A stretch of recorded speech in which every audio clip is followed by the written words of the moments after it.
Welcome. Bismillahirrahmanirrahim. Assalamualaikum warahmatullahi wabarakatuh. Selamat malam, salam sejahtera untuk kita semua. Alhamdulillah kita berkumpul kembali pada malam ini untuk mengkaji di forum umum Yayasan Bahtera Raya dengan tema logika, agama, dan sains. Narasumber kita adalah Ustadz Candi Kerepanto, namun belum hadir. Mungkin kita bisa buka sesi diskusi dulu. Nanti kalau ada pertanyaan atau ada sesi bahasan yang belum tuntas, bisa kita ajukan kepada beliau begitu. Baik, mari kita mulai dulu dengan sholawat dan al-fatihah. Allahumma sholli ala Muhammad wa ali Muhammad. Allahumma sholli ala Muhammad wa ali Muhammad. Allahumma sholli ala Muhammad wa ali Muhammad. A'udzubillahi minasyaitonirrajim. Bismillahirrahmanirrahim. Alhamdulillahirabbil alamin, arrahmanirrahim, maliki yaumiddin. Iyyaka na'budu wa iyyaka nasta'in. Ihdinas siratal mustaqim. Siratal ladzina an'amta 'alaihim ghairil maghdubi 'alaihim waladdallin. Alhamdulillah. Baik, kita buka langsung saja sesi diskusi. Jadi ini kaitan antara logika, agama, dan sains. Biasanya orang-orang mungkin beberapa bulan atau setahun terakhir ya, itu sempat terjadi wacana yang cukup menarik dialektikanya antara agama dengan sains. Apakah bisa dipertemukan ataukah memiliki wilayah masing-masing yang tidak perlu diperhadap-hadapkan. Artinya satu dan lain memiliki metodologi sendiri-sendiri yang khas dan spesifik begitu. Misalkan sains itu lebih kepada yang terukur, bisa diobservasi, kemudian sains itu berbicara tentang hal-hal yang empiris, bisa diulang di laboratorium atau bisa diprediksikan bagaimana hasil-hasilnya begitu. Dan bersifat lebih objektif.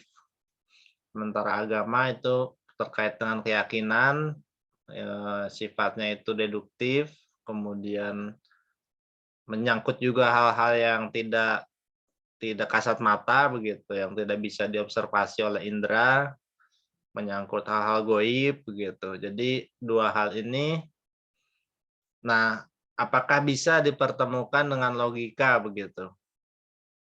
Artinya kan setiap sains maupun agama itu berlatar belakang ada rasionalitasnya begitu, bahwa ada logika di baliknya, baik untuk meyakini keyakinan agama maupun untuk mengambil keputusan-keputusan, kesimpulan-kesimpulan sains. Itu juga ada logikanya begitu. Nah, tadinya ingin menilik bagaimana kemungkinan suatu agama itu bisa sinkron dengan sains melalui logika begitu. Baik, silakan teman-teman kalau ada yang ingin menyampaikan pandangannya dulu atau mungkin ada pertanyaan-pertanyaan yang bisa kita elaborasi lebih lanjut. Mas Aris mungkin?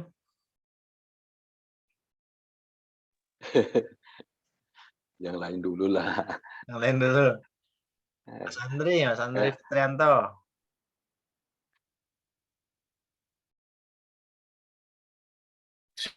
Ya Mas, gimana? Ya gimana? Ada pandangannya nggak kaitan antara logika, agama, dan sains? Oh, logika, agama, dan sains ya? Ya. Kalau saya pernah baca buku Ian J. Barbour itu judulnya apa ya kemarin ya? Juru bicara Tuhan atau apa gitu. Ian G. Barbour itu mempetakan pola hubungan antara agama dan sains, kalau nggak salah saya. Tapi bagi saya ketika berbicara agama dan sains, tentu juga melibatkan filsafat, dan dalam bahasan kita malam ini logika. Jadi ada 4 pola yang dikatakan Ian J. Barbour itu. Yang pertama pola konflik, yang kedua pola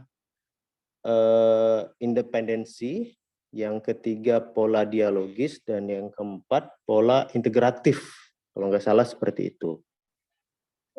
Mungkin itu untuk gambaran awal ya, karena memang dalam sejarah peradaban manusia, hubungan antara agama, filsafat, dan sains atau logika dalam pembahasan malam ini begitu dialektif ya, atau statis gitu. Kalau kawan-kawan suka film, saya senang sekali menonton film yang judulnya Agora, di mana peran utamanya bernama Hipatia, seorang yang dikatakan mewakili sains atau filsafat dalam bahasa zaman dahulunya, kemudian bersinggungan dengan agama, dan akhirnya beliau dihukum mati, dilempar pakai batu hingga tewas. Nah, ini menunjukkan pola hubungan antara agama dan sains atau filsafat dan logika sebagai berpola konflik.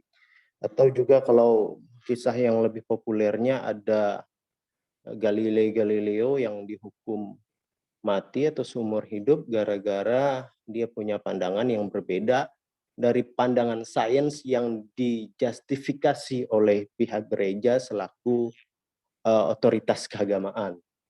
Dalam bentuk lainnya, ada juga beberapa pihak yang menyatakan bahwa agama dan sains memang punya ranahnya masing-masing, sehingga tidak perlu dicampur, punya metodenya sendiri, punya kebenarannya sendiri, sehingga dua-duanya independen saja.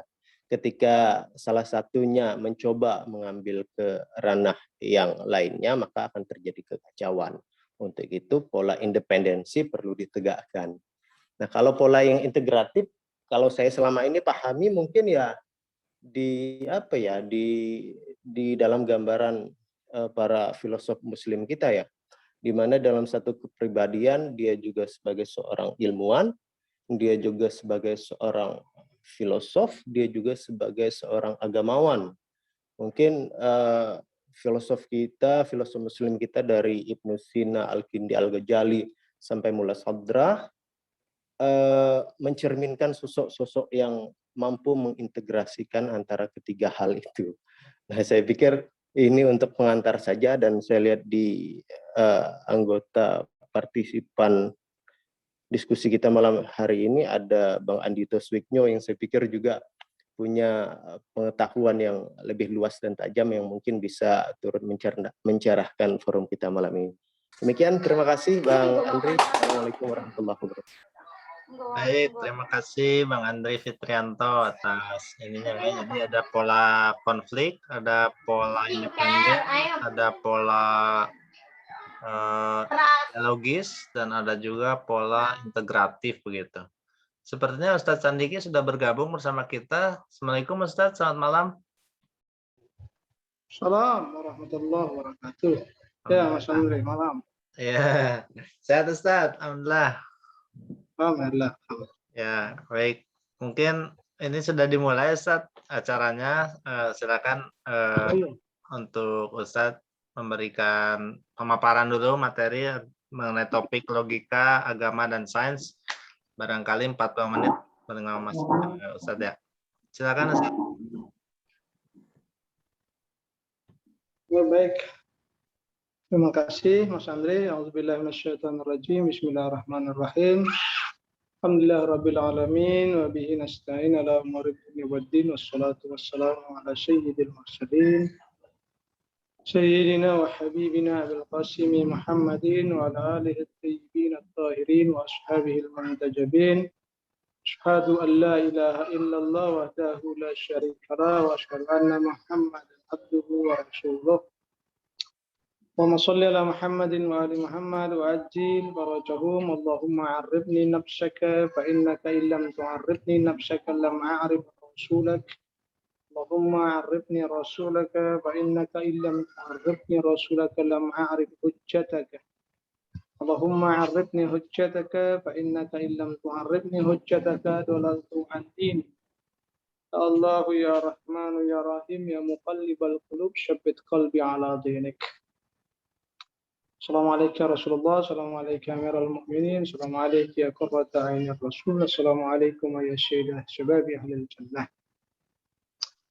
Baik, Bapak Ibu sekalian, Assalamualaikum warahmatullahi wabarakatuh. Selamat malam, salam sejahtera bagi kita semua.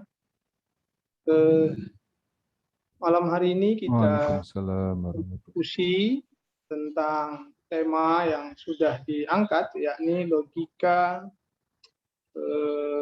sains dan agama, gitu kalau saya tidak salah ingat. Jadi mungkin tema ini bisa dibilang belakangan ini kembali naik ke permukaan, mungkin karena ada beberapa tulisan yang muncul belakangan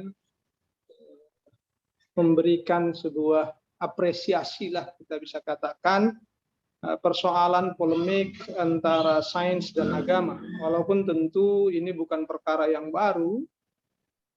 Mungkin sekitar 3 dasawarsa yang lalu ini sudah menjadi perbincangan yang hangat, banyak literatur, banyak riset, banyak opini yang muncul di tengah-tengah kita, bisa kita baca dalam berbagai karya para ilmuwan, para agamawan, dengan berbagai versinya tentu. Namun mungkin belakangan perbincangan ini kembali muncul dikarenakan polemik-polemik yang ada saat ini mungkin mengarah kembali kepada persoalan sains dan agama. Apakah itu bisa menjadi sebuah alur untuk bersama ke masa depan, atau malah mungkin menjadi alur yang terus berjalan, berbeda, atau bahkan bertentangan antara sains dan agama. Tentu persoalan itu pada dasarnya bagi kita mungkin saja tidak terlalu penting, tapi kalau kita menelisiknya lebih jauh, maka itu juga posisi yang sangat rawan bagi keduanya. Saya rasakan rawan bagi keduanya, rawan bagi perspektif keagamaan, rawan juga bagi perspektif sains. Karena masing-masing tentu saja punya pendukung dan penolaknya, itu sudah hal yang lumrah. Untuk itu pada malam hari ini sebagai pemantik diskusi saja, kita sama-sama ingin mencoba menganalisa, melihat berbagai paradigma yang ada tentang logika, agama, dan sains. Bertrand Russell, sebagaimana kita ketahui, salah seorang filosof barat yang banyak mengkaji persoalan falsafat dan sains, itu pernah mengatakan paling tidak bahwa ilmu dan teknologi, kata beliau bahwa ilmu dan teknologi merupakan suatu yang netral, yang menuntun manusia itu pada suatu kecanggihan, suatu pemikiran yang tinggi, sampai sedemikian kompleksnya pemikiran itu, kata dia, dan itu mendatangkan banyak kekhawatiran. Sehingga, kata Bertrand Russell, ketika dia bicara dalam impact of science on society, bagaimana dampaknya terhadap masyarakat, maka tentu, kata dia, dalam kondisi seperti ini, dalam kondisi kecanggihan sains teknologi yang demikian kompleks dan telah menguasai manusia, kata dia, di antara yang penting hari ini kita lakukan adalah membangkitkan kembali konsep keagamaan. Tentu dalam konteks ini Kristen, gitu, Nasrani, yakni konsep keagamaan, kata dia, yang paling penting untuk kita bangkitkan pada zaman ini adalah persoalan kemurahan hati dan cinta kasih. Jadi cinta kasih. Untuk apa, kata dia? Kedua hal ini penting untuk melestarikan kemanusiaan. Itu kata kunci yang menarik dari Bertrand Russell, kata dia, bahwa konsep keagamaan yang harus kita bangkitkan, yakni cinta kasih, kemurahan hati, kata dia, itu fungsi itu apa? Melestarikan kemanusiaan. Seolah Russell ingin berkata kepada kita bahwa di antara dampak yang paling membahayakan bagi sains yang dilakukan sains adalah persoalan hilangnya kemanusiaan.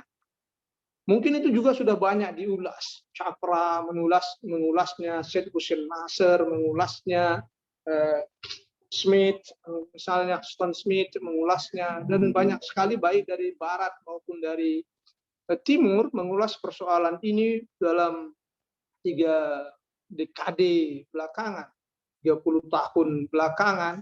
Itu mereka sudah banyak sekali menganalisis persoalan ini sampai kepada alienasi manusia, sehingga mereka menyebut sebagai manusia teralienasi, manusia terasing dari kemanusiaan itu sendiri. Chakra menyebutnya sebagai penyakit-penyakit peradaban, sebagai hal yang membahayakan bagi peradaban kemanusiaan arah sains. Belakangan juga kita melihat perkembangan fisika kuantum juga mengarah semakin tanda petik untuk menunjukkan sains sangat berkuasa terhadap alam semesta. Itu bisa kita lihat. Tapi apakah dampak ini akan memang terjadi di masa depan? Tentu memerlukan penalaran futuristik untuk melihat hal itu.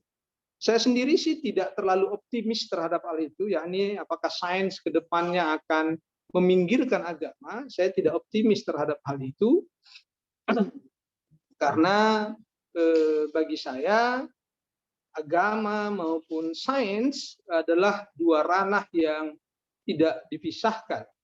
Bagi saya, agama dan sains adalah satu kesatuan yang bisa untuk berjalan beriringan tanpa perlu saling membinasakan di antara keduanya.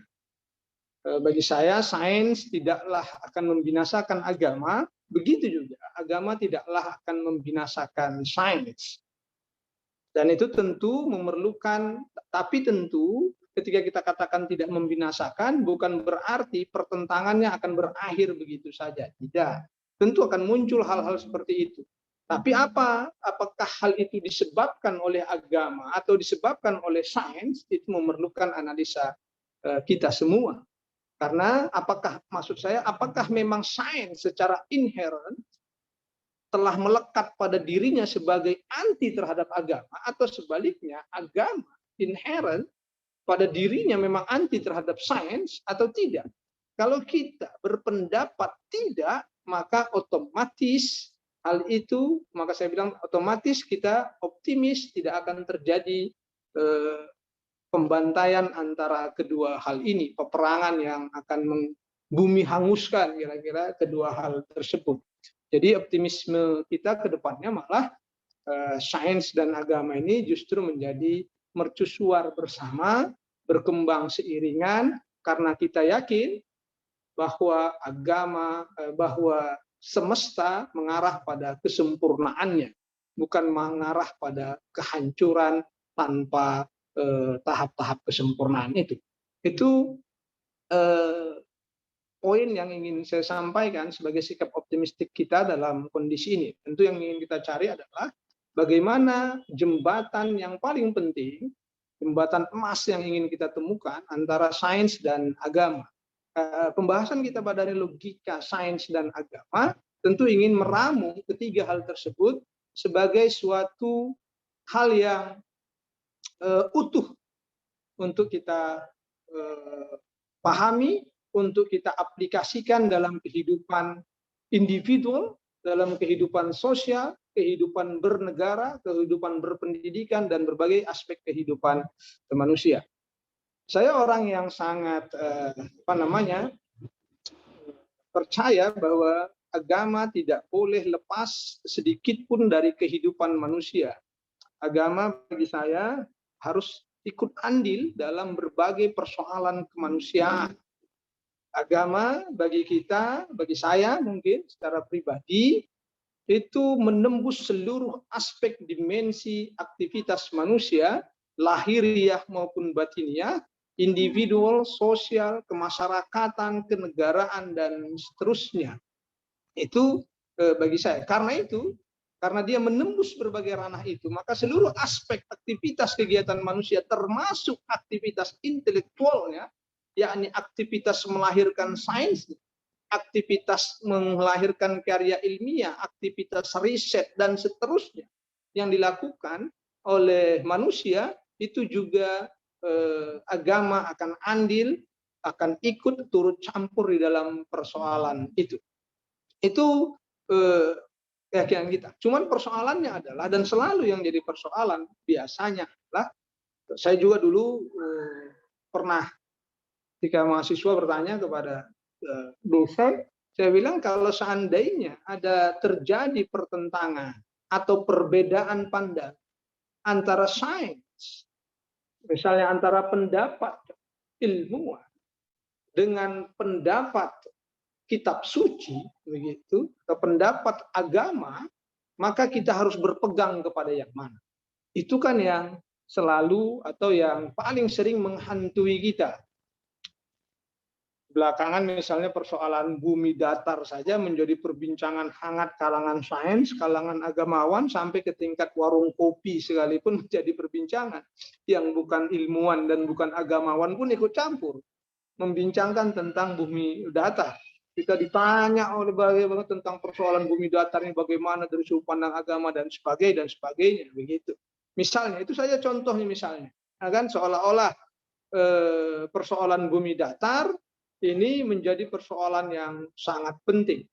Tapi ya kalau dulu kita saksikan Galileo Galilei juga dalam persoalan gerak bumi itu juga menjadi masalah. Agama turut campur, bahkan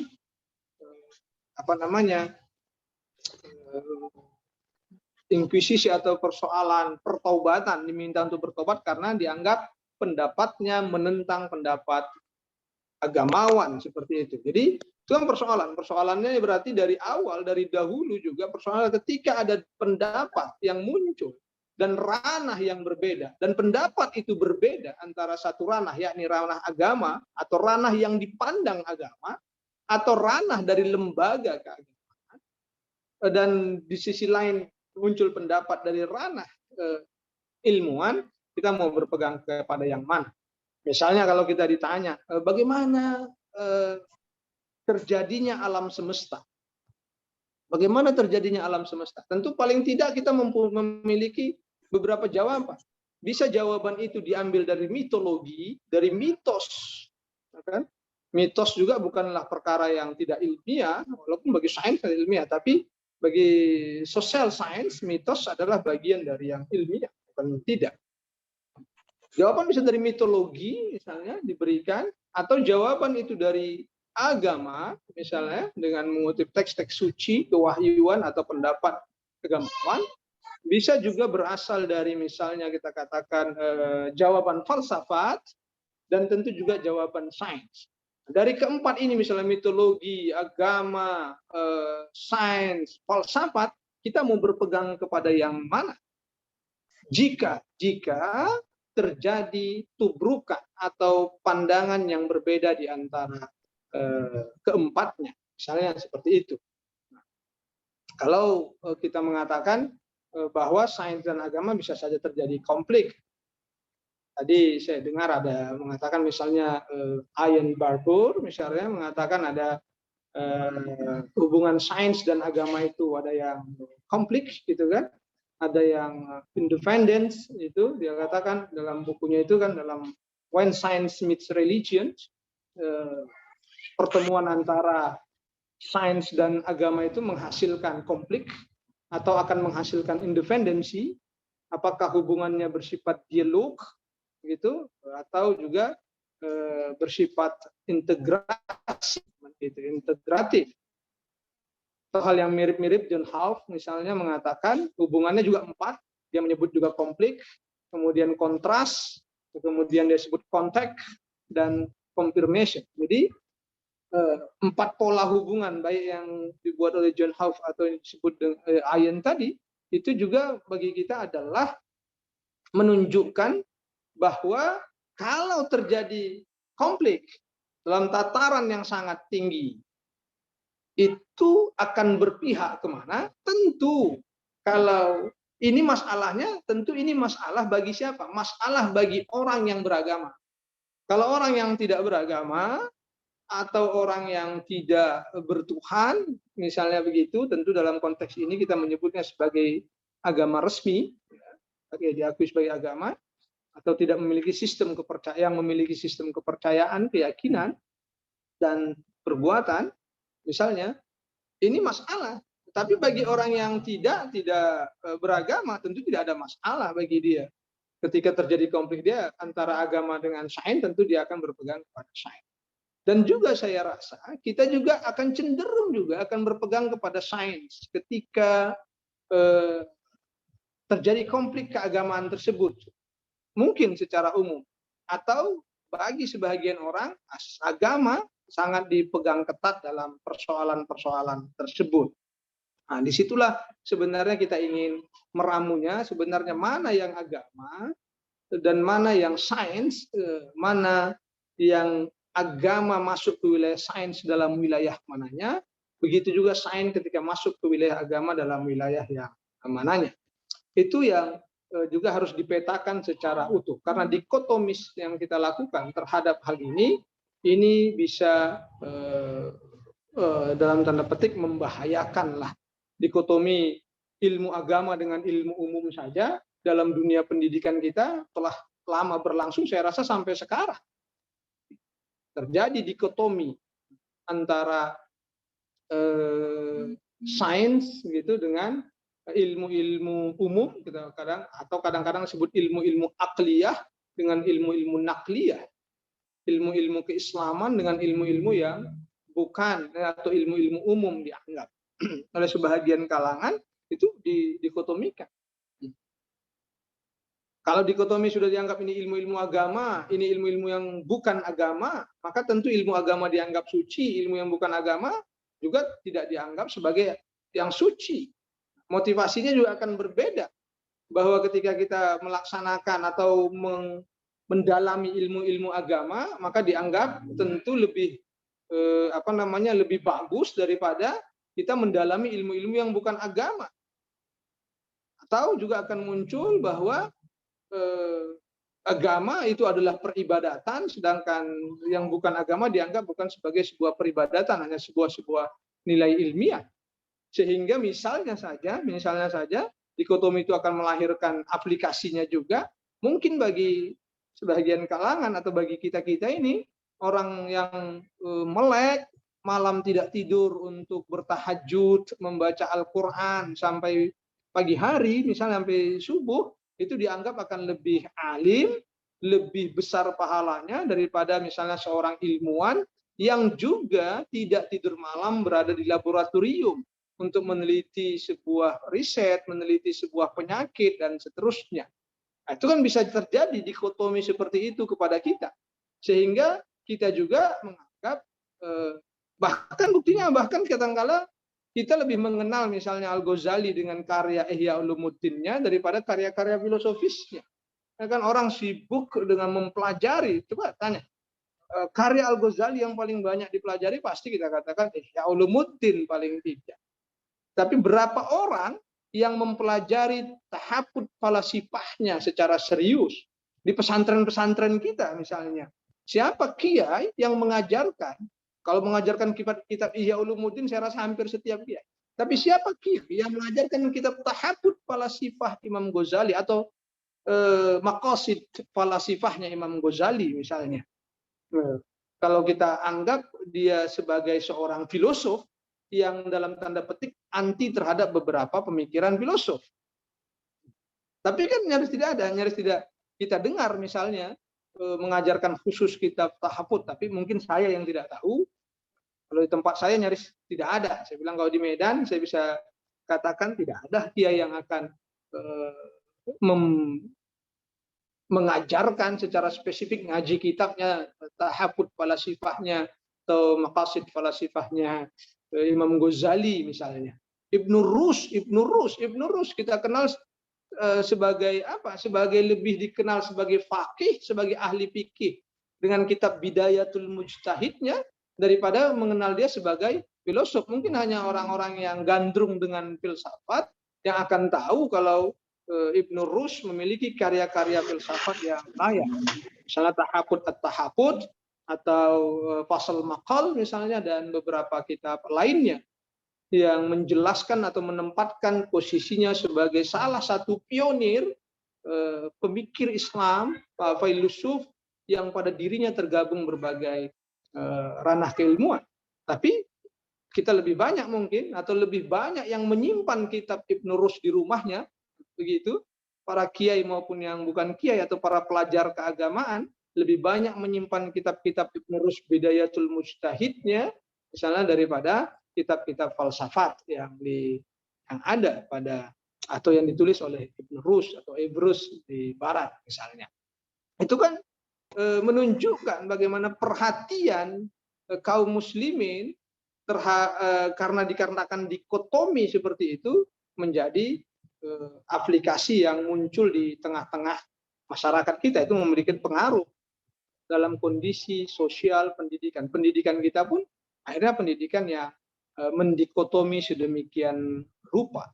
Ini hal yang harus kita jaga, harus kita pahami dengan baik supaya kita juga tidak terjebak dalam persoalan itu.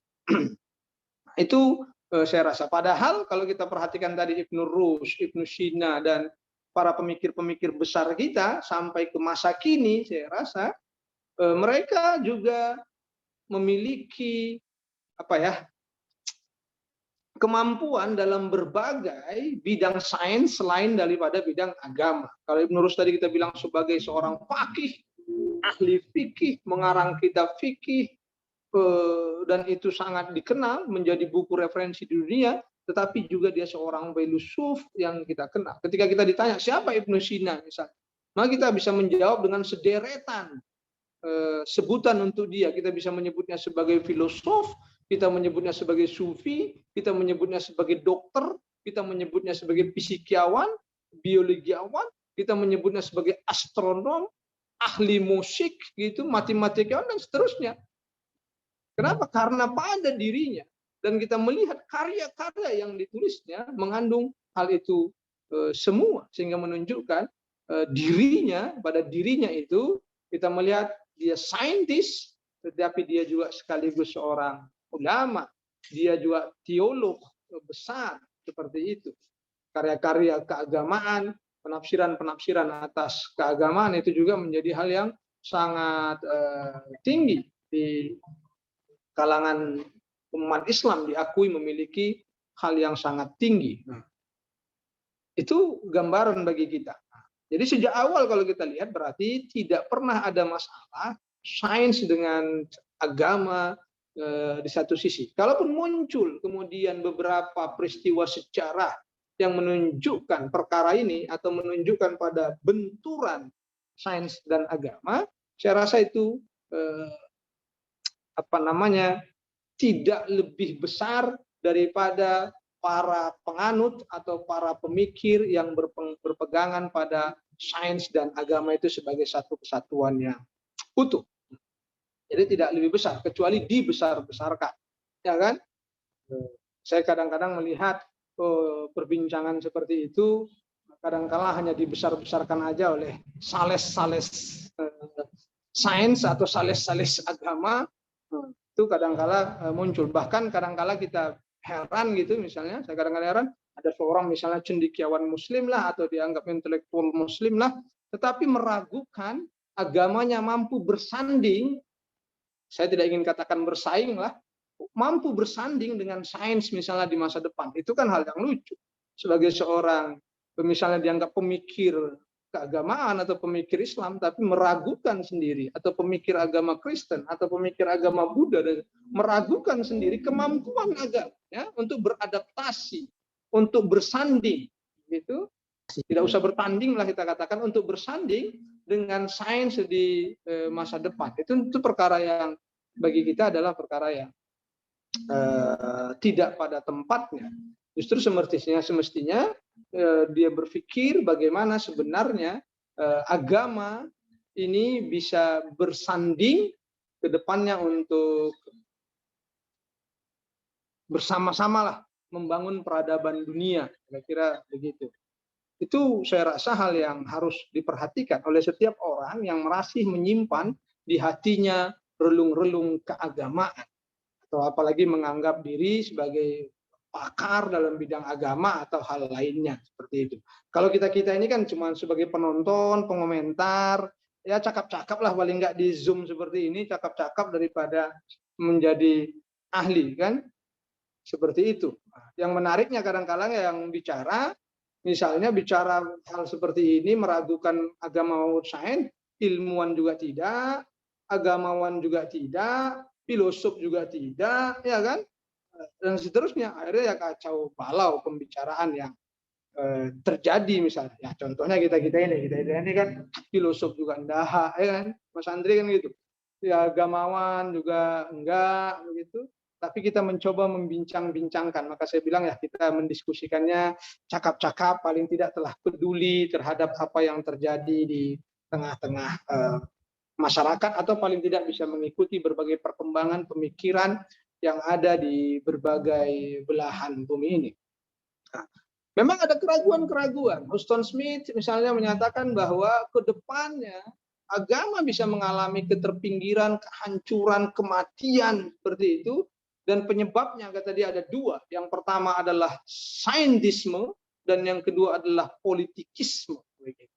Jadi ada kekuatan sains, tapi sains dalam hal ini harus dibedakan dengan saintisme. Yang menjadi masalah adalah saintisme. Politik juga yang menjadi masalah itu politikisme, begitu, kekuasaan politik yang tentu hanya berpijak pada kekuasaan itu saja, begitu. Sama seperti saintisme yang menjadikan dia sebagai satu-satunya pegangan bagi kita semua. Dan itu bisa terjadi, kata Huston Smith, ke depannya agama akan terpinggirkan, wahyu akan tersingkirkan, karena kita akan lebih banyak berpegang pada persoalan ini.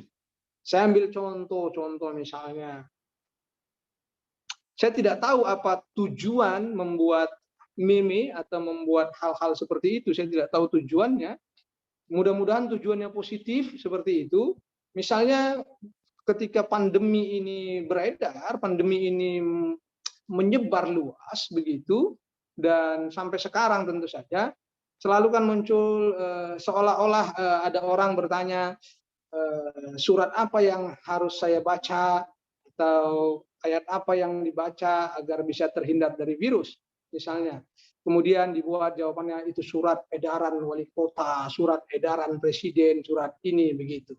Dan kesannya bagi saya adalah seolah-olah, karena pertanyaan itu mungkin kepada seorang ustadz atau pertanyaan itu kepada agamawan kah dan seterusnya, itu kan yang membuat meme seolah-olah ingin mengesankan bahwa agama tidak punya peranan untuk menganalisis atau untuk mengenyahkan virus ini seperti itu.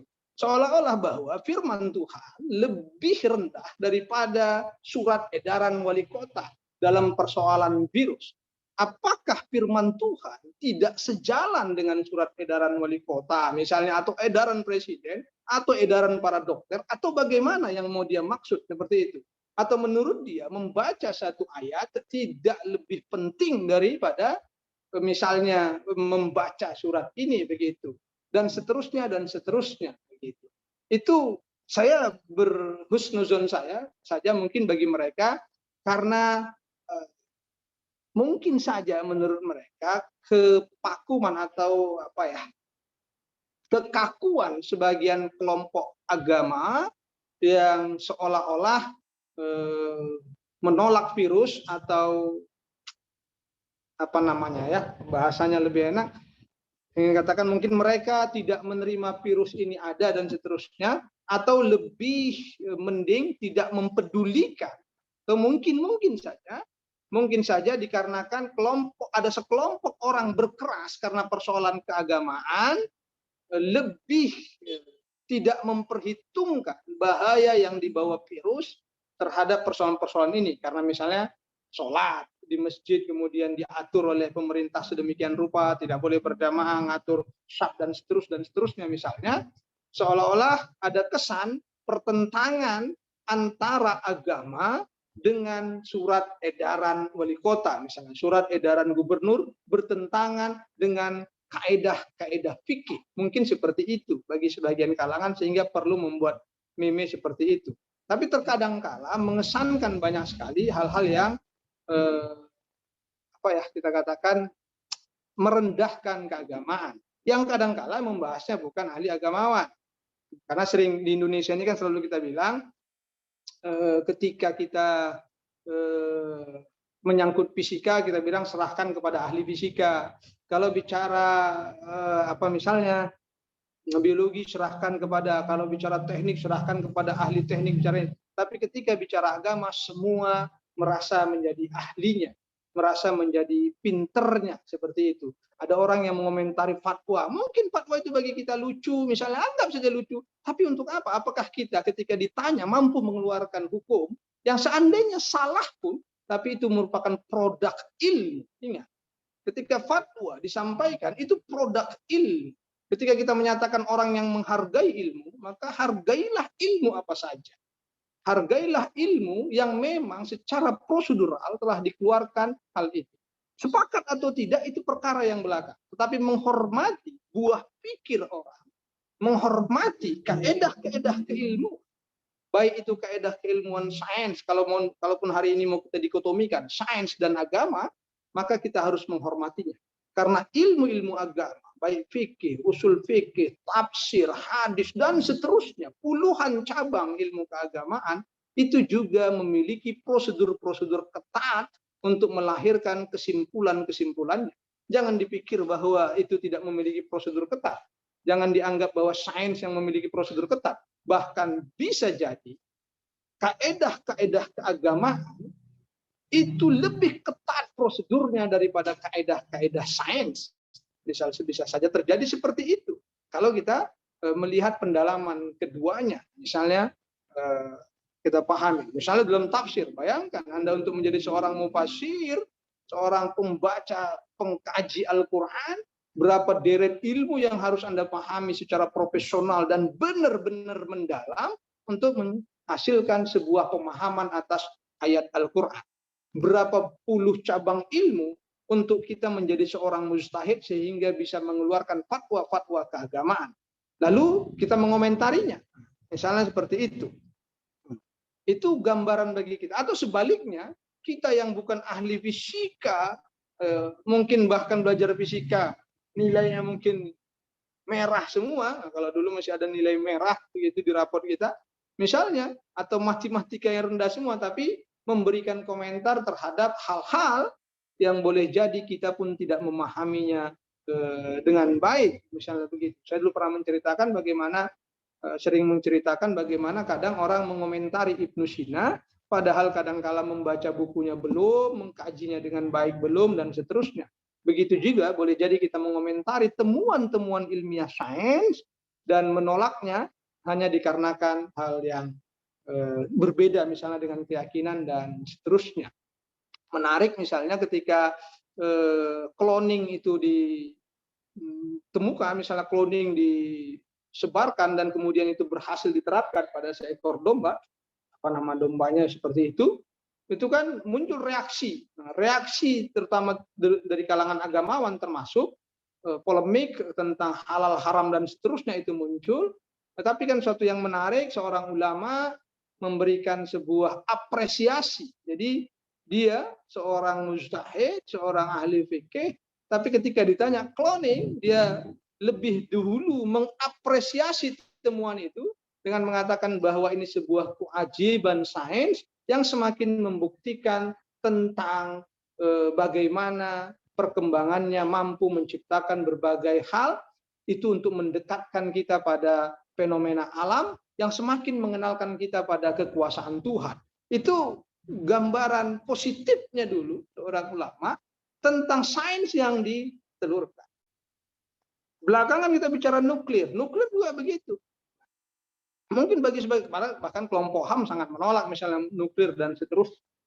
Ya kan, di Indonesia juga banyak ahli nuklir tapi akhirnya tidak bisa bekerja dikarenakan tadi dalam tanda petik serbuan-serbuan LSM atau hal-hal yang menolak terhadap hal ini begitu lebih besar daripada kadangkala kekuasaan negara ini untuk mempertahankan para ilmuwannya untuk bekerja dengan baik, misalnya seperti itu.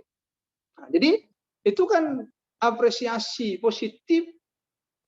Terlepas dulu nanti apakah praktek ini akan boleh atau tidaknya, tetapi ini temuan sains. Dan ketika sains memberikan temuan secara objektif, berarti dia telah menyingkap. Menyingkap apa? Menyingkap bagian kecil dari alam semesta. Dan keyakinan keagamaan, alam semesta yang merupakan diciptakan Tuhan ini, yang memiliki kaedah-kaedah kesemestaan, dan hari ini ditemukan di antara kaedah-kaedah kesemestaan itu oleh sains. Kan seperti itu. Agama memberikan beberapa kaedah atas kesemesta, benar. Falsafat memberikan kaedah-kaedah atas semesta, benar. Tetapi juga sains telah memberikan kaedah-kaedah atas semesta. Sains membantu kita mengungkap kaedah-kaedah kesemestaan tersebut. Itu kan sebuah hal yang lumrah semestinya. Apresiasi seperti itu dari seorang ulama. Terlepas nanti apakah ketika diaplikasikan dalam konteks tertentu melahirkan hukum keagamaan tertentu, halal atau haramnya, boleh atau tidaknya, itu hal yang lain dulu. Karena bisa jadi sesuatu yang ditemukan, sesuatu yang diproduksi itu memiliki hukum haram, misalnya tidak boleh, sesuatu yang lain menjadi boleh. Itu hal yang lumrah saja bagi para pengkaji keagamaan dan para pengkaji sains. Itu poin saya rasa penting untuk kita pahami bersama, kawan-kawan semua yang di Bahtera Raya, dan tentu juga berbagai kelompok-kelompok yang peduli terhadap agama dan peduli terhadap perkembangan sains ini. Karena dua-dua ini bisa, ya mungkin kenapa kita muncul kekhawatiran, ya memang kedua-dua ini bisa membahayakan di satu sisi ya. Sains tadi dalam balutan saintisme, kata Stan Smith, dalam bentuk saintisme itu berarti fanatik ke sains. Kalau kita katakan fanatisme sains, kaum saintisme ini yang menjadikan sains sebagai satu-satunya puncak kebenaran, satu-satunya sebagai pengabsah kebenaran di semesta, misalnya pengabsah kebenaran dalam manusia kita ini. Misalnya Paul Davies, itu kita ketahui salah satu ilmuwan fisika besar dunia, menulis banyak karya yang sampai sekarang karya-karyanya terus dipelajari. Itu dia pernah mengatakan itu di salah satu bukunya, saya lupa judulnya, tapi kira-kira dia pernah mengatakan bahwa menurut saya, kata dia, menurut saya sains itu menawarkan jalan yang lebih pasti. Itu menariknya kalimat ini. Sains memberikan kepada kita jalan yang lebih pasti menuju Tuhan daripada agama. Itu kan menarik. Dia katakan bahwa sains bagi dia, menurut dia menawarkan atau memberikan jalan yang lebih pasti menuju Tuhan daripada agama. Jadi kan seolah-olah bahwa sains ini bisa menggantikan agama ke depannya. Ada kesan begitu. Tapi kalau kita kesan positif melihatnya, bahwa sains memperkuat sebenarnya keagamaan dalam jalan menuju Tuhan. Itu bisa dimanfaatkan hasil temuan sains seperti itu. Tapi sekali lagi, bukan berarti retorika, bukan berarti sebagai sebuah apologetik bagi kita, bahwa agama juga sudah mengetahui ini. Tidak seperti itu. Kita bukan mau apologetik, tetapi bagi kita kerja keras terhadap ilmiah itu kita hormati, dan jika kita memiliki kemampuan, maka kita juga ikut serta dalam proses pengembangan itu, tentu saja mengambil ranahnya masing-masing. Jadi itu gambaran bagi kita misalnya. Jadi betulkah nanti sains lebih pasti daripada agama dan seterusnya?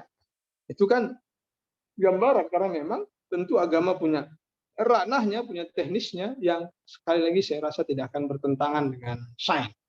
Sekalipun ada kelompok saintis itu yang anti agama bisa jadi, atau sebaliknya kelompok santo yang atau ulama yang anti terhadap sains, itu bisa saja terjadi.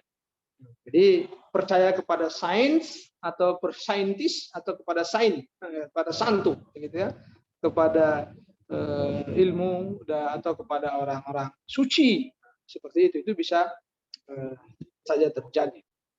Itu gambaran bagi kita semua, kawan-kawan, yang serius, sekali lagi yang serius menyikapi fenomena tersebut, fenomena ini. Fenomena tentang sains, perkembangan sains dan agama. Jadi sains ketika menjadi saintisme itu juga akan membahayakan karena dia akan menolak semuanya. Jadi menjadi radikalisme. Jadi sains juga akan menjadi radikalisme ketika dia menjadi saintisme. Dia akan menolak klaim kebenaran apapun kecuali klaim kebenaran sains. Maka sama dengan fanatisme agama. Ketika agama berbalut fanatisme juga melahirkan radikalisme agama, itu juga membahayakan. Ujung-ujungnya menjadi terorisme. Jadi sains di ujungnya juga bisa, jika saintisme, fanatisme kesainan yang begitu ekstrim bisa membahayakan, begitu juga dengan agama, jika fanatisme ekstrimnya juga melahirkan radikalisme keagamaan. Jadi radikalisme sains maupun radikalisme keagamaan, keduanya itu bisa saja muncul di tengah-tengah kita. Bisa saja muncul, bukan tidak bisa saja muncul. Karena itu bagi kita diperlukan pengawal keduanya. Pengawal sains dan pengawal agama, diperlukan jembatan bagi keduanya untuk membangun relasi bersama sehingga tidak menghasilkan radikalisme sains maupun radikalisme keagamaan. Jembatan emas itu atau pengawal untuk kedua itu yang bagi kita pada malam hari ini adalah logika. Itulah razio, itulah akal. Ini menjadi jembatan dan menjadi pengawal. Sains jika dikawal dengan rasio, dengan akal, dengan logika, maka sains tidak akan menjadi membahayakan radikalisme sains. Agama juga seperti itu. Saya yakin jika agama dibangun dengan logika yang benar, dibangun dengan logika yang sistematis, tentu tidak akan melahirkan radikalisme agama. Justru ketika radikalisme itu agama itu muncul dikarenakan mereka mengesampingkan logika, begitu juga radikalisme sains ketika mereka mengesampingkan logika. Ketika logika ditinggalkan, maka ekstremisitas atas sains maupun agama bisa saja muncul. Disinilah jembatan emas yang harus kita munculkan, yang harus kita susun dengan baik, kita ajarkan dengan baik, supaya kita mengenal sains maupun agama dengan pijakan-pijakan logika yang memadai, dengan pijakan-pijakan logika yang sistematis, yang bisa menilai kebenaran maupun kesalahan, bisa menilai kebaikan maupun keburukan. Kalau kita katakan sains berurusan dengan benar dan salah, maka logika juga berurusan dengan benar dan salah. Ketika kita katakan agama berurusan dengan baik dan buruk, maka logika juga akan berhubungan, akal, rasio kita berhubungan dengan baik dan buruk. Ini menjadi penting bagi kita semua. Sehingga bahaya-bahaya itu paling tidak bisa kita hindari sedemikian rupa. Sebagaimana para pemikir-pemikir, ilmuwan-ilmuwan, agamawan-agamawan kita di masa lalu juga telah menerapkan dan telah menjadikan ini satu kesatuan utuh di tengah-tengah mereka. Jadi sekali lagi, bukan saya ingin katakan sains tidak ada bahayanya, ada bahayanya. Begitu juga agama, dalam konteks ini mungkin agama harus kita pahami dalam paling tidak pertama agama dalam konteks normatif, yakni agama yang ada di teks-teks suci, yang ada di kitab suci. Kalau Islam ada di Quran dan hadis misalnya, atau ada di Bible, ada di Pitaka dan sebagainya, ada di kitab-kitab suci, ajaran-ajaran suci, normatif. Jadi harus dilihat apakah kita sedang bicara agama dalam konsep normatif atau kadang bicara agama dalam konteks intelektual, pemikiran, karena agama ini juga ada agama yang kita pahami dalam konteks pemikiran, apa yang telah ditelurkan, disampaikan oleh para pemikir-pemikir agama kita sepanjang sejarah kita. Baik dalam bidang tafsir, tadi ada teks Quran secara normatif, tentu ada pemikiran atas Al-Quran secara intelektual. Itu ada. Terus kita melihat juga sisi ini. Jadi ketika kita bicara agama, sudut mana yang sedang kita bicarakan. Atau yang ketiga, kita bisa melihat agama dalam ranah penganutnya, dalam ranah orang yang beragama. Kadangkala ketiga ini bisa tidak linier. Bisa saja teks tidak sesuai dengan pemikiran, pemikiran tidak sesuai dengan sudut pandang penganut agama atau praktek keagamaan yang dilakukan oleh kalangan yang menganut agama tersebut. Tapi bisa saja linier, bisa terjadi tidak linier. Bisa bertentangan antara normatif keagamaan dengan praktek keagamaan penganutnya, atau sebaliknya, teks keagamaan bertentangan dengan pemikiran keagamaan para penganutnya, misalnya, atau juga bisa sama, bahwa teks-teks itu didukung oleh para pemikir-pemikir keagamaan dan diaplikasikan dalam praktek-praktek keagamaan para penganutnya. Itu mengapa kita selalu mengatakan bisa jadi penganut agama Islam misalnya melakukan terorisme, tapi itu bukan ajaran Islam. Secara normatif bukan ajaran Islam, misalnya terorisme kita katakan seperti itu. Kita katakan itu orangnya, bukan agamanya. Itu kita berarti kita telah membedakan antara praktek penganut agama dalam konteks ini yang menyimpang dari ajaran-ajaran keagamaan. Tapi tentu ada praktek-praktek keagamaan yang tidak menyimpang dari ajaran-ajaran keagamaan itu sendiri. Jadi ini hal yang paling penting. Kenapa? Karena sains pun. Jadi memang ada yang menyatakan sains itu netral, tapi juga sebagian mengatakan sains itu tidak netral. Baik yang netral, yang menyatakan sains itu netral, maupun yang menyatakan sains tidak netral, tapi kedua-duanya sepakat bahwa orang atau ilmuwannya itu bisa berlaku tidak netral. Ilmuwannya itu bahkan bisa terpengaruh dengan berbagai hal. Bahkan kata John Smith, politik kadang lebih berpengaruh pada pikiran para saintis daripada ilmu itu sendiri. Nah kan kadang-kala kenapa? Karena kadang-kala ilmuwan itu justru digunakan oleh kekuatan politik untuk membenarkan tindakan mereka atau keinginan-keinginan para penguasa pada zaman ini. Ya kan kita ketahui baik dia menggunakan sains atau bahkan penguasa-penguasa ini menggunakan agama dalam artian konteks yang tadi, agama yang tadi. Ambil contoh misalnya. Dalam sejarah Indonesia atau dalam sejarah Aceh, misalnya dikatakan secara umum Aceh tidak terjajah. Jadi Aceh tidak terjajah secara umum sebagaimana tempat-tempat lainnya. Karena kondisi yang luar biasa kuat. Akhirnya muncul ide sebelum untuk memerangi Aceh diperlukan mengenal masyarakat Aceh. Dalam studi ilmu sosial biasa, antropologi misalnya, selalu sekali jika suatu negara ingin menjajah negara lain, yang dikirim pertama adalah antropolog. Karena antropolog lah yang akan mengenalkan kepada para politikus atau para penguasa tentang karakter masyarakat di suatu tempat, budayanya, sistem keagamaannya, sistem mata pencahariannya, sistem kekerabatannya, dan seterusnya yang merupakan bagian-bagian dari karakter kebudayaan masyarakat sekitar, sehingga bagaimana cara untuk melepahkannya, bagaimana cara untuk menguasainya, bagaimana semua itu menjadi rumusan kaum antropologi. Kita dikenal di Jawa, pernah dipetakan oleh Clifford Geertz. Clifford Geertz sangat memetakan Jawa dengan luar biasa, yang kemudian di belakangan ditentang oleh Wordsworth misalnya.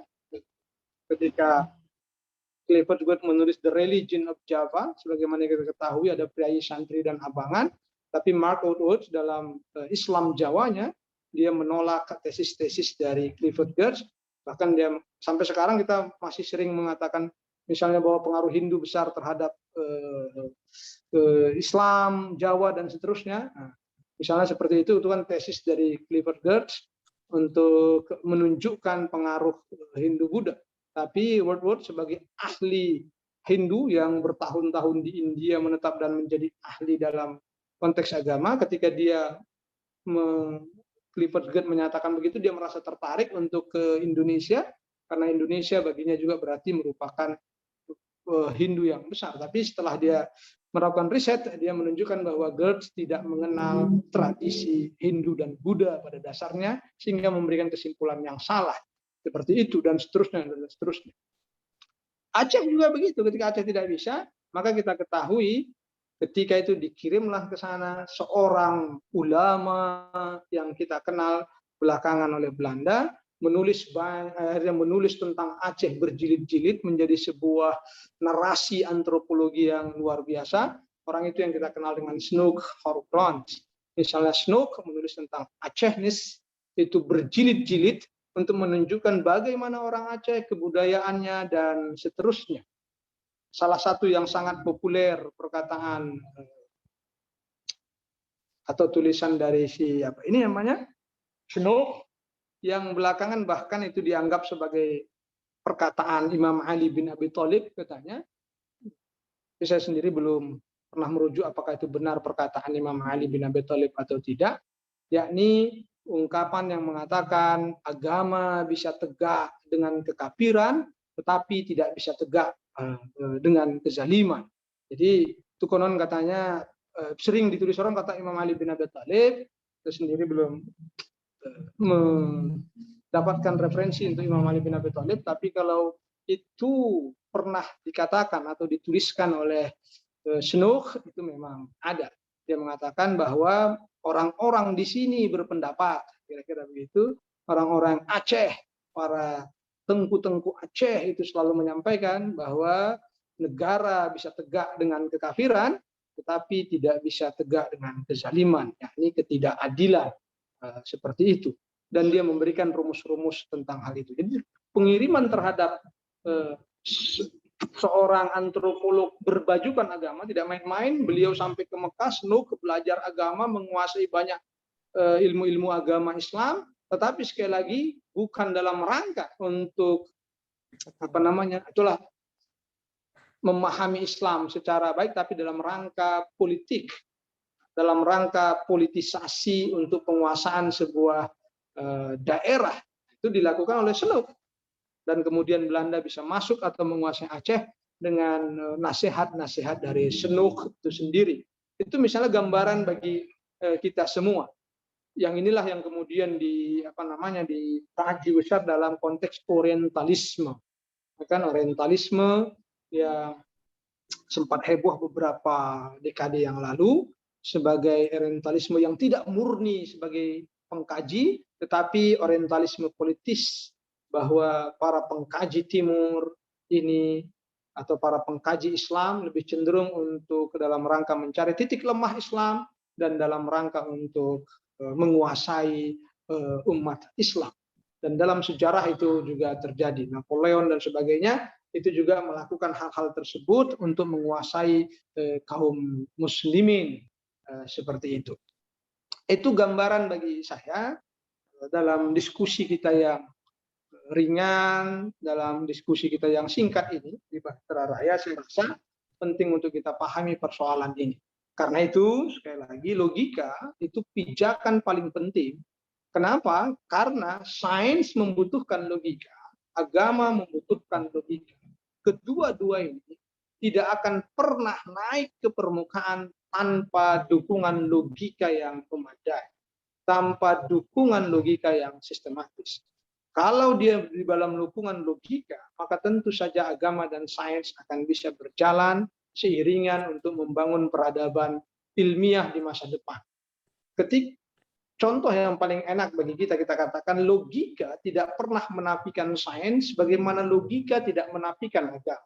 Logika tidak menafikan empirisme yang dipegang oleh sains, tidak empirisme, Dan logika juga tidak menafikan sisi-sisi spiritualitas yang dikedepankan oleh agama.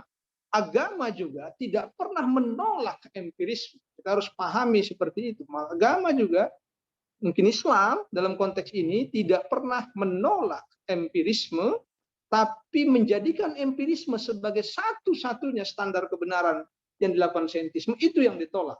Jadi bukan sains yang ditolak, tetapi yang ditolak adalah ketika radikalisme sains menjadikan dia satu-satunya nilai kebenaran. Tidak, agama mengakui nilai kebenaran sains, bukan tidak. Logika juga melakukan hal yang sama. Jadi 3 ranah ini bagi kita adalah suatu hal yang sangat penting untuk didudukkan bersama di dalam pikiran kita ini, di dalam perbuatan kita, di dalam kehidupan kita, di dalam masyarakat kita. Kalau kita tidak mendudukkannya dengan baik, maka tentu pikiran, kekacauan di dalam pikiran individual masyarakat kita tentu akan kita hadapi di masa depan.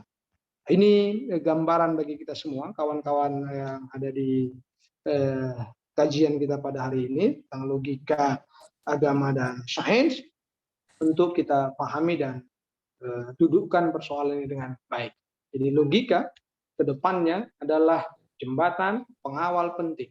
Kalau kita tidak mendalaminya dengan baik, maka siap-siap kita ke depan akan memberikan komentar-komentar yang sinis terhadap salah satunya. Baik sinis terhadap agama maupun sinis terhadap sains. Kalau kita dengan logika yang baik, maka kita tidak akan pernah memandang sinis keduanya, tetapi kita akan senyum dengan harmonis kepada keduanya. Dua-dua ini ada dalam topangan kaki kita. Dan kalau kita tarik logika ini ke dalam ranah yang ilmu, maka kita mengenal falsafat sebagai ilmu yang ditopang total oleh logika, oleh akal.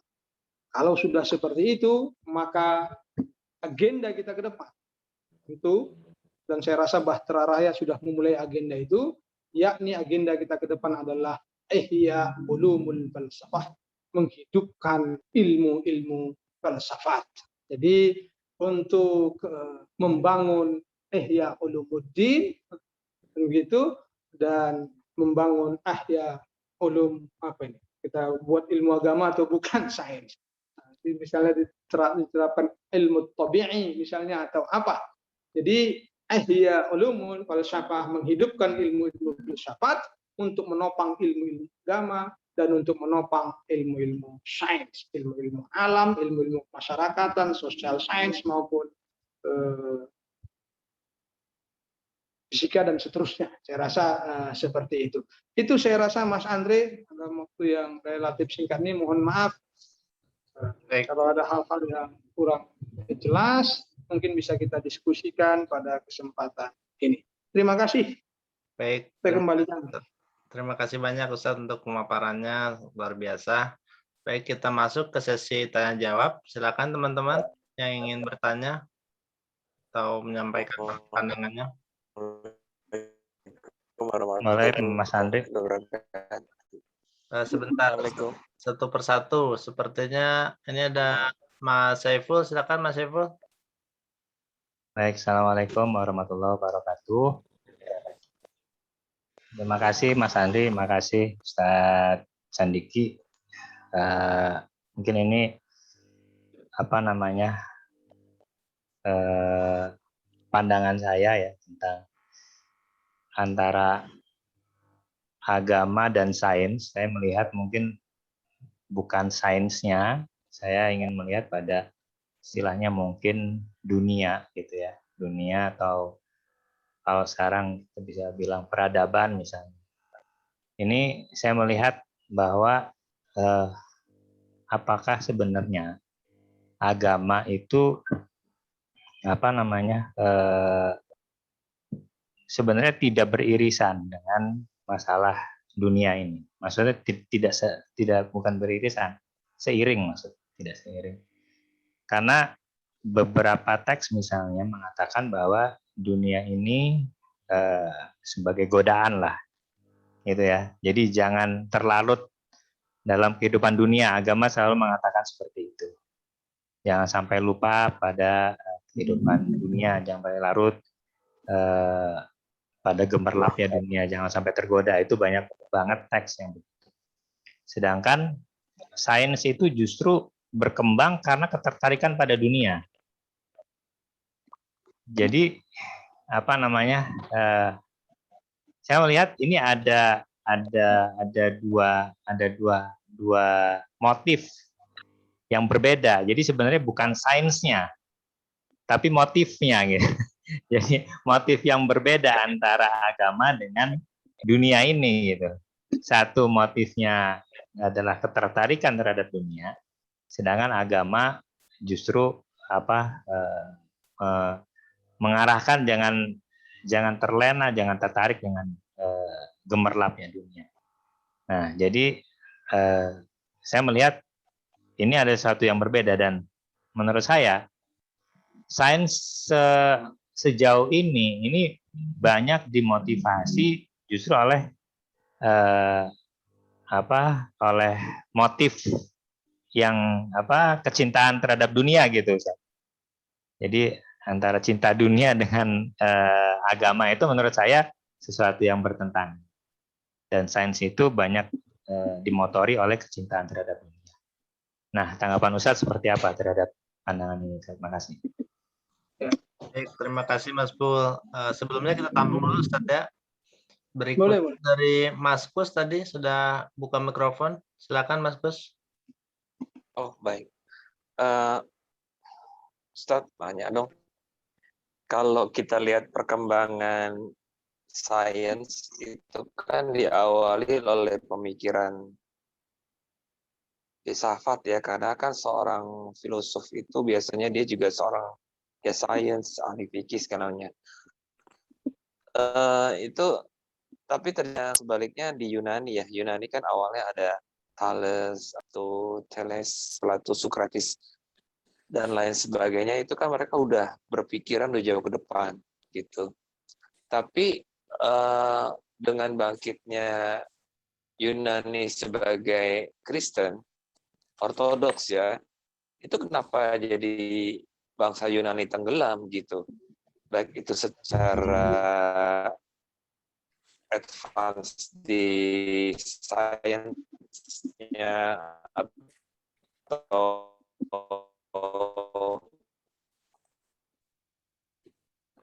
dari ekonomi negaranya, malah mereka berhutang banyak ya oleh Uni Eropa gitu, malah pernah bangkrut ya sejarah Yunani. Satu pertanyaan saya. Kedua, apakah pemikir-pemikir Yunani sangat berpengaruh pada para pemikir filosof Islam? Karena kalau kita lihat dari Al-Farabi, Nusina itu kan kental ya pengaruh dari Aristoteles. Itu aja, Pak. Terima kasih. Baik, selanjutnya tadi ada. Assalamualaikum. Silakan siapa ya? Ya, saya Deden. Oh, Deden. Apa yang Silakan Mas Deden. Ya, Assalamualaikum warahmatullahi wabarakatuh. Ya, mungkin ini beberapa pandangan saya ya, nanti bisa ditanggapi juga ya. Pertama, sebenarnya tentang relasi antara sains dan agama ya. Kalau yang saya tahu ini mengutip Prof. Mulyadi ya. Jadi antara tiga komponen dalam diri manusia ini ada indera, akal, dan kalbu ya. Itu ibarat kita menonton satu bioskop ada 3 layer gitu. Jadi ini ada konsep integratif sebenarnya. Jadi bukan dikotomis sebenarnya. Yang pertama, terus yang selanjutnya ini saya ingin mengkonfirmasi sebuah penelitian relasi antara sufisme dan sains ya. Ini bisa ditanggapi sama Ustadz nanti ya. Jadi misalnya Profesor Abdus Salam menemukan kesesuaian antara sufisme dan sains ya, dengan penemuan hadiah Nobelnya itu jadi Ya intinya sebenarnya ada keselarasan gitu antara sufisme dan sains. Jadi ada dimensi esoteris dari agama yang sesuai dengan sains gitu. Itu mungkin bagaimana tanggapan dari Pak Ustadz gitu ya. Ya, terima kasih. Baik. Sudah ya. Atau dari Mas Hano masih ada? Mas Imam Indratno? Buka mic sepertinya. Oh tidak. Baik, mungkin cukup itu dulu Ustadz. Silakan untuk tanggapan dari Ustadz Sandiki. Baik, terima kasih Mas Saiful, Mas Kus, dan Mas Deden. Jadi begini, untuk Mas Saiful, ada kekeliruan memahami apa yang dimaksud dunia oleh agama. Jadi umal hayat dunia la'ibun lahun, itu memang dalam teks-teks keagamaan kita ada bahwa kehidupan dunia ini hanya main-main gitu, perhiasan, senda gurau dan seterusnya. Atau ada kesan bahwa agama ini sangat merendahkan dunia, kira-kira begitu. Tetapi jangan lupa juga banyak teks-teks keagamaan kita yang justru juga memberikan kepada kita nilai positif bahkan keagungan terhadap dunia. Jadi dari sini kan seolah-olah ada dua hal yang saling bertabrakan, tapi tidak. Perlu dipahami Mas Saiful, yang direndahkan oleh teks-teks agama terhadap dunia yang kemudian dikontraskan dengan sains itu dunia yang berbeda. Ketika dikatakan, oh sains ini sangat perhatian terhadap dunia, maksudnya apa? Perhatian terhadap bumi, perhatian terhadap langit, perhatian terhadap planet, perhatian terhadap masyarakat, perhatian terhadap tanah, perhatian terhadap tumbuhan, perhatian terhadap atom, terhadap materi, dan seterusnya. Tidak pernah agama merendahkan semua itu. Tidak akan pernah ditemukan teks-teks keagamaan merendahkan itu. Yang direndahkan dalam teks keagamaan adalah hubbud dunia. Jadi yang ketika dikatakan oleh agama, para ulama kita memahamkan, para ulama telah menafsirkan ketika agama merendahkan dunia, yang dimaksud di situ bukanlah dunia sebagai benda, tetapi adalah kecintaan itulah. Makanya dalam salah satu riwayat dikatakan ada orang di hadapan Imam Ali bin Abi Thalib sedang merendahkan dunia. Di depan Imam Ali bin Abi Thalib dia bicara tentang dunia itu dengan merendahkan dunia. Imam Ali kemudian memprotesnya dengan mengatakan apa?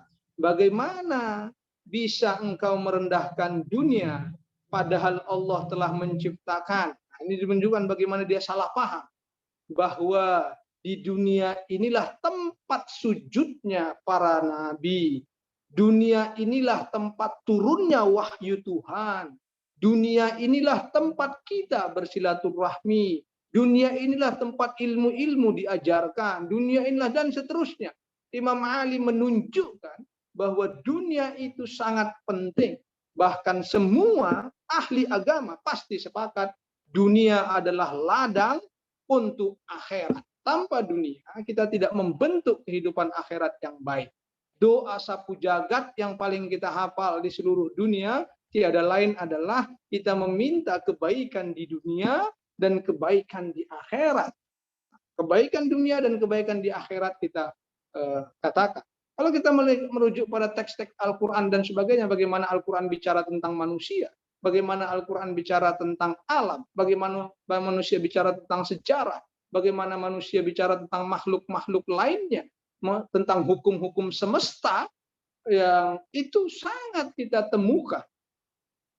Seperti itu gambaran. Jadi di sini adalah menurut saya kekeliruan memahami atas makna dunia yang diinginkan dengan agama yang dikontraskan dengan sains. Jadi tidak pernah agama merendahkan dunia jika dunia yang kita maksud adalah alam semesta ini. Tidak pernah. Apakah Tuhan akan merendahkan ciptaannya? Itu mustahil. Tuhan tidak akan merendahkan ciptaannya sedemikian rupa. Itu penting bagi kita semua. Ini saya rasa Mas Saiful yang harus kita pahamin. Jadi motifnya tidak akan berbeda. Jadi bukanlah motif sains itu terhadap dunia sedemikian rupa sehingga agama adalah meninggalkan dunia. Tidak. Agama itu juga punya motif dunia yang tinggi. Rabbana atina fid dunya hasanah wa fil akhirati hasanah. Makanya kita harus memahami apa yang kita maksud dengan dunia dengan tidak dunia.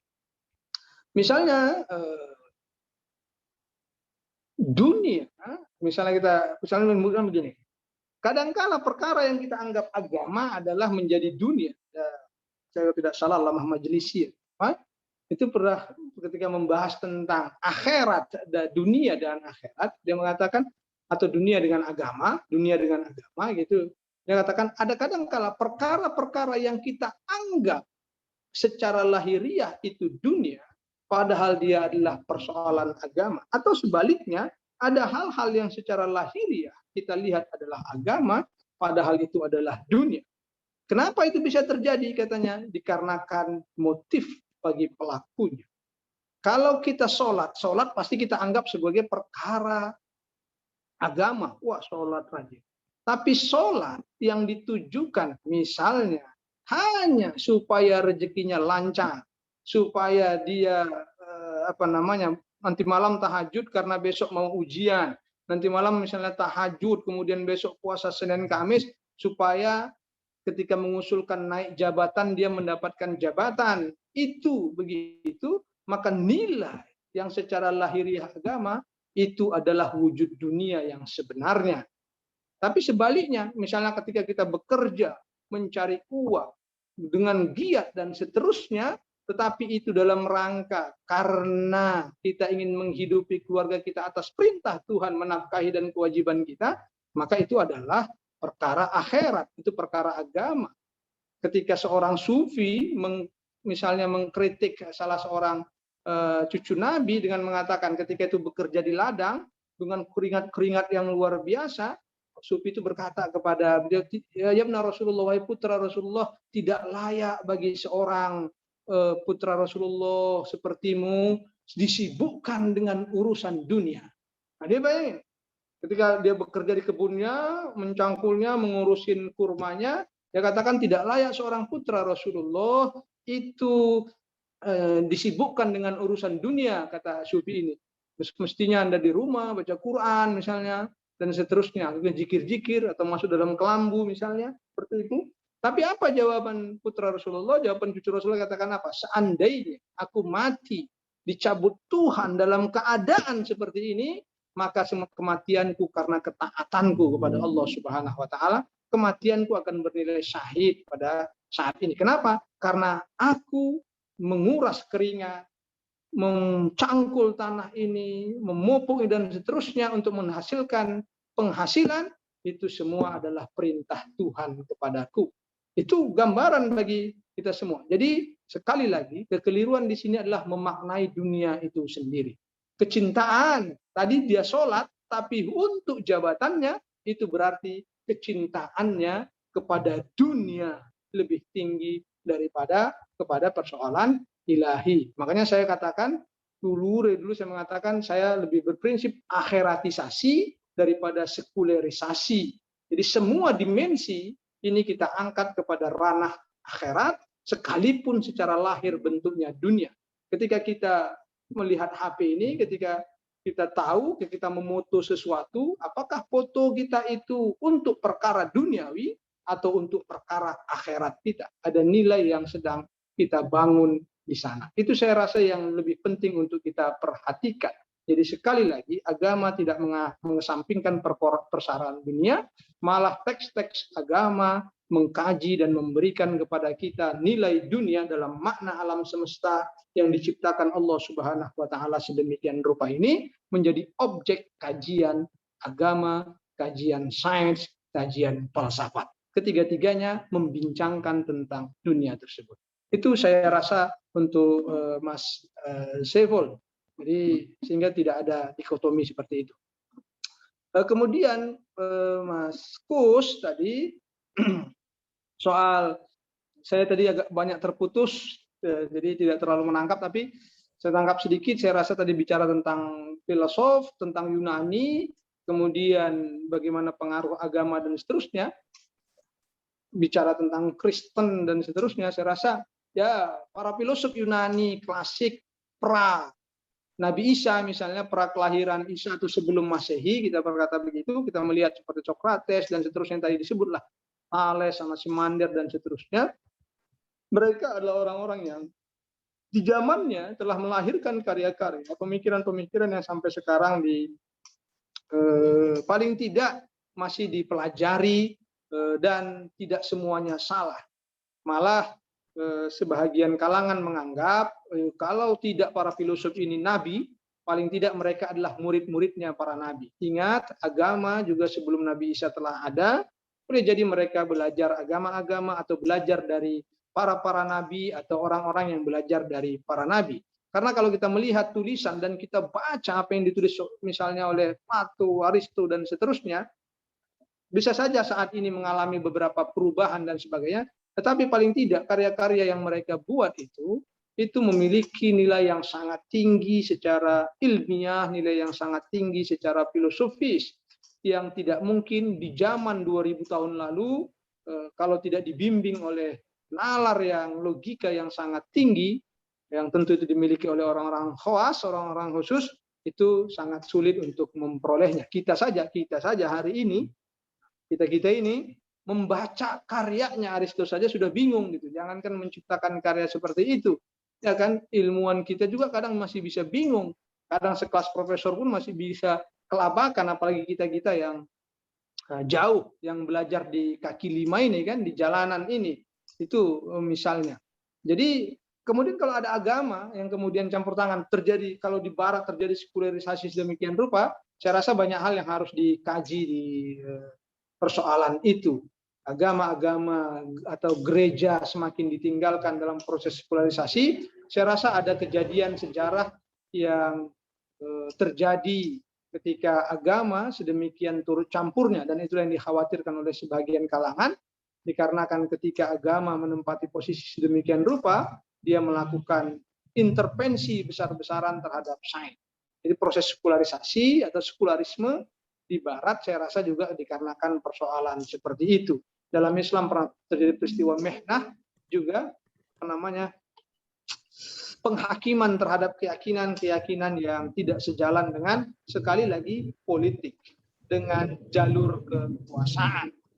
Jadi itu saya rasa Mas Gus, jadi pengaruh filosof Yunani sampai sekarang terjadi, tapi memang kadang-kala yang muncul adalah apa sih gitu.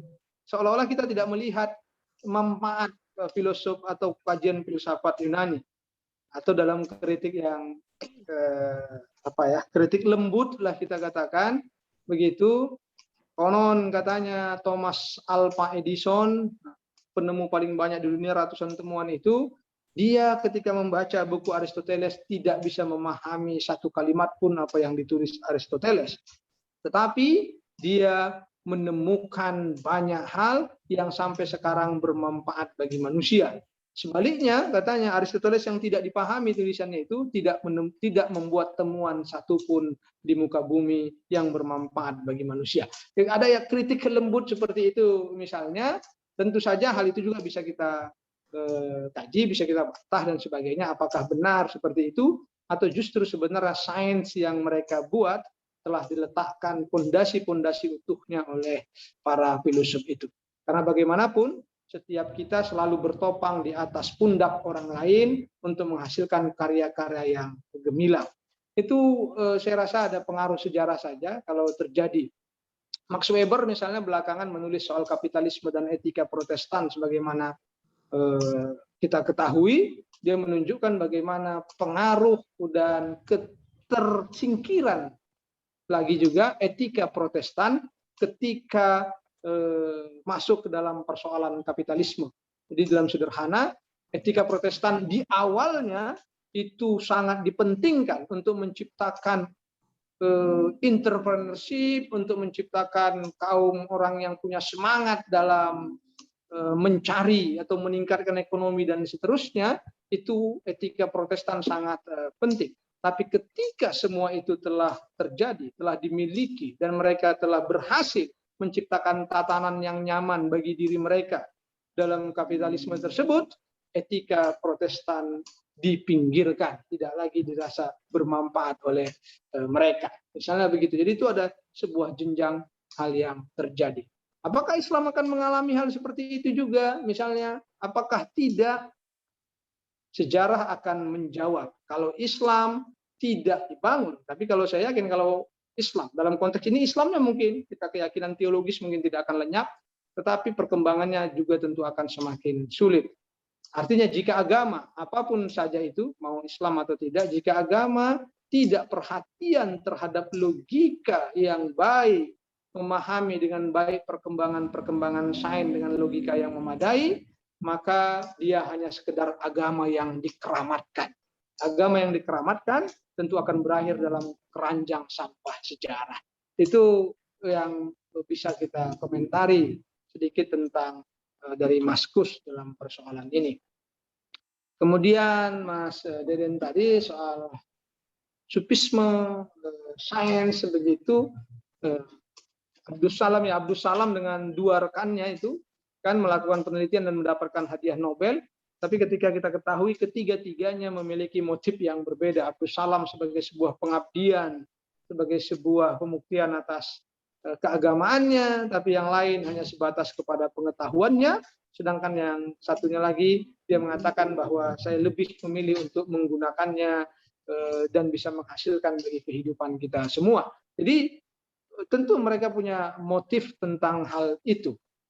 Supisme dan sains apakah juga akan bisa beriringan atau tidak?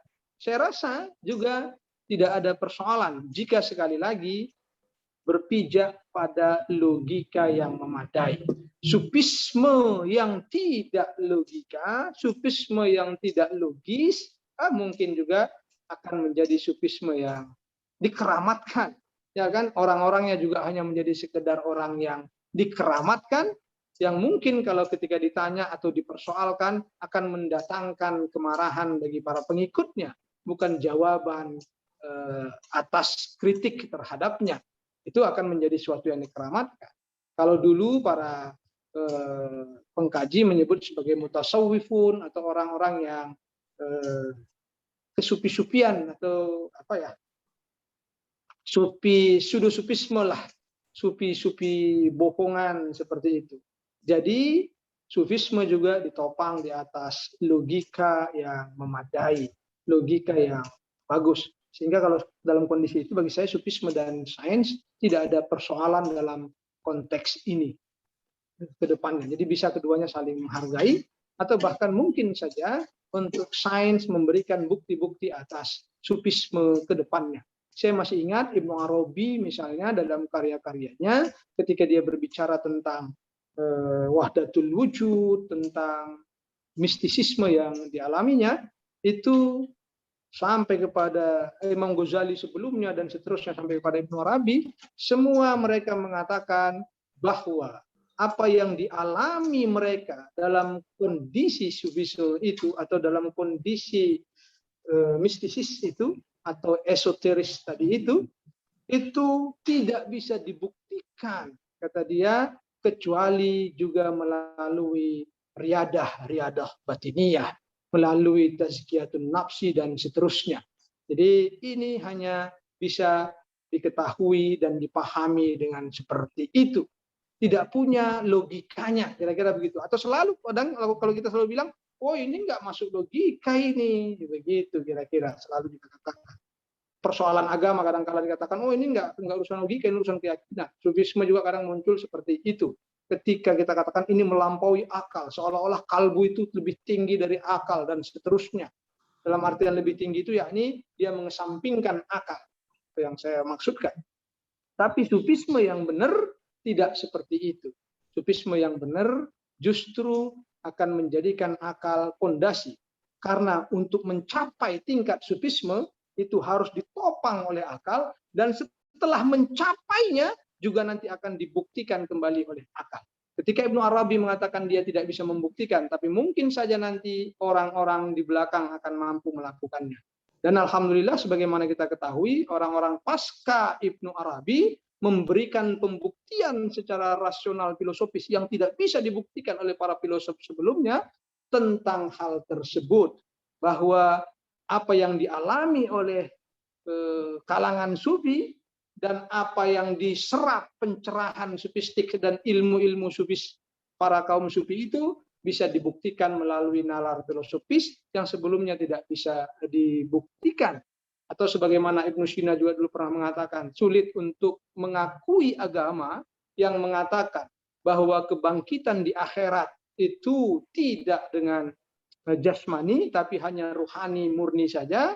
Kata Ibnu Sina itu mengatakan secara filsafat atau menurut akal yang dipahami Ibnu Sina, hal itu tidak mungkin. Kebangkitan di akhirat hanya bersifat ruhani saja, ruhani murni saja, tidak akan pernah memiliki dimensi jasmania, kira-kira begitu. Tetapi kata Ibnu Sina, keimanan saya karena teks-teks Quran dan sebagainya harus mengakui bahwa perkara itu adalah hal yang ada yang mungkin. Tetapi sampai sekarang saya tidak bisa membuktikannya. Mungkin saja nanti di belakang bisa membuktikannya. Belakangan kita melihat perbincangan tentang kebangkitan di akhirat kembali mengemuka, bagaimana para filosof belakangan mencoba menyatukan perspektif keagamaan tentang kebangkitan jasmani dan rohani di akhirat. Itu misalnya contoh-contoh. Jadi ada temuan sains maupun temuan keagamaan, sufistik dan seterusnya yang kemudian diambil atau diberikan topangan yang kuat oleh logika yang sistematis demikian rupa. Itu saya rasa Mas Deden terhadap persoalan ini. Jadi sekali lagi ya sufisme topangannya juga logika, sains juga topangannya logika. Tanpa itu semuanya sekali lagi hanya akan dikeramatkan oleh para pengeramatnya. Itu saja saya rasa. Saya kembalikan. Baik, terima kasih Ustadz untuk jawabannya. Waktu kita sudah hampir habis, sudah lewat. Tapi saya tanya dulu kepada penanya, mungkin masih ada yang ingin disampaikan, Mas Saiful, Mas Kus, dan Mas Deden. Bagaimana? Apakah cukup? Cukup. Cukup ya, baik. Baik Ustadz, kita sudah sampai di penghujung acara dan sedikit informasi memang Yayasan Bahtera Raya ini ada forum logika untuk Senin depan. Itu salah satu programnya adalah membuat channel YouTube dan juga buku saku begitu Ustadz. Dan kebetulan Ustadz Sandiki juga sedang menyusun logika, begitu barangkali bisa diadopsi oleh Yayasan Bahtera Raya untuk diterbitkan sebagai buku saku begitu atas izin Ustadz begitu Ustadz. Orang-orang Bahtera Raya lebih paham dari saya untuk itu. Boleh Ustaz, jadiin buku Ustaz. Baik, mungkin kita akhiri dengan closing statement dari Ustadz. Silakan Ustadz Sandiki. Oh ya, terima kasih. Saya rasa terima kasih kepada kawan-kawan semua yang sudah berpartisipasi. Alhamdulillah, mudah-mudahan ini memberikan pencerahan atau sedikitlah paling tidak memberikan kepada kita masukan untuk mengedepankan persoalan logika, sains, dan agama, mendapat perhatian ke depannya oleh kawan-kawan karena membumikan persoalan ini untuk Indonesia memerlukan kerja keras kita semua. Saya yakin Yayasan Bahtera Raya yang mencoba untuk menggulirkan dan membangun hal ini memerlukan kerja keras yang sekeras-kerasnya dengan dukungan yang banyak dari berbagai pihak. Saya rasa sangat dipentingkan. Maka bangunlah jaringan kepada berbagai pihak, paling tidak jika kita ingin memang merancang bangun ke depannya logika, sains, dan agama ini dalam satu paduan utuh untuk menjadi pikiran bersama, aplikasi bersama, kita memasyarakatkan atau membumikan hal ini di tengah-tengah kita semua. Jadi yang disebut tadi adalah proyek Ihya Ulumul Falsafah, menghidupkan ilmu-ilmu filsafat ini menjadi hal yang sangat penting bagi kita semua. Saya rasa itu, dan mohon maaf kalau ada hal yang kurang jelas atau hal yang tidak terjawab. Sekali lagi saya mohon maaf. Demikian saja. Wassalamualaikum warahmatullahi wabarakatuh. Waalaikumsalam warahmatullahi wabarakatuh. Baik, terima kasih Mas kepada Andri. Ustadz. Ya, silakan Mas Kus. Mas, boleh nggak sih yang udah kita pelajarin atau yang ini ada bukunya atau summary-nya gitu? Nggak ada ya? Sedang diupayakan Mas Kus, mudah-mudahan Aduh. bisa terwujud biar bisa ada sketsanya dan ada tulisannya. Ini sedang disusun begitu. Mudah-mudahan nanti Iya, jadi saya ya. oke baik, saya tunggu. Makasih semua Ustaz. Baik. Kasih Ya. Mas Andri. Ya, terima kasih. Itu berarti Mas Andri, Mas Ya. Kusnya mau bikin summary itu berarti. Oh, iya. Mungkin Mas Kus sambil menunggu bisa bikin summary-nya juga Mas Kus. Jadi jangan menunggu tapi menulis. Sambil menulis. Catatannya nggak tahu kemana. Mas Andri aja dah. Udah bidangnya. Ya, ya, ya. Bareng-bareng lah semua ya, biar sinergi kita semua. Baik, terima kasih semuanya. Saya tutup. Billahi taufiq wal hidayah. Selamat malam, salam sejahtera untuk kita semua. Wassalamualaikum warahmatullahi wabarakatuh. Terima kasih semuanya sudah hadir sampai akhir.